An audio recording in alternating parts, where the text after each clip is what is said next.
принцип на такива простоти и глупости не трябва да се отговаря. Ще кажа едно.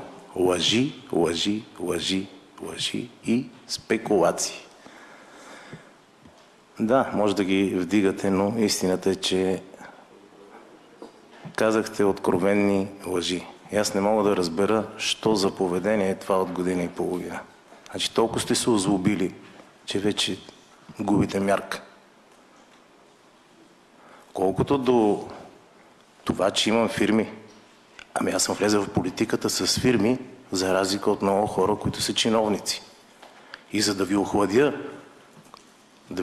ентусиазма, нещо, което никога не съм го коментирал, благодарение на такива като вас, с хилядите доноси от 2009 година до момента съм проверен като физическо лице от НАП.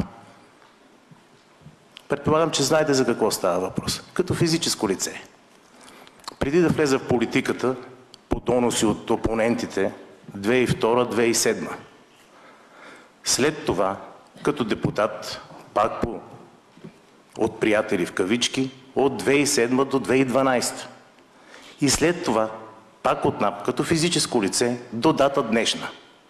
Ако някой от вас, смея да твърда, че може би в държавата няма, има такива проверки и забележете, резултат. Никакви нередности, никакви несъответствия. Всеки човек в държавата има право на лична собственост по Конституция и на стопанска инициатива.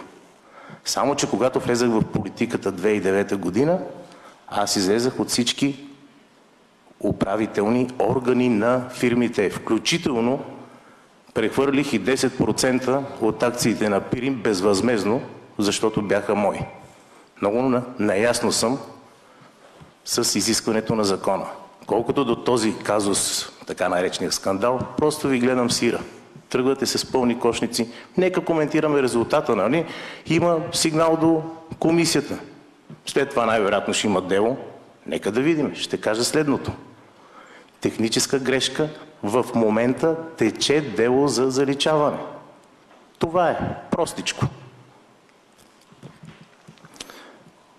А това за дъщерята, малката дъщеря, голямата дъщеря, просто няма смисъл да го коментираме.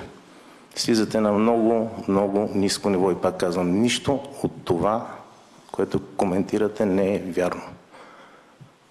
Сезирайте съответните органи, да видим за кой органите ще кажат какво е правило, между другото. Това е много интересен въпрос. Има време, времето ще покаже. Сега нека се съсредоточим върху работата. Благодаря.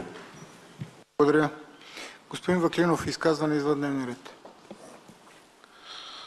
Взимам думата, за да уведомя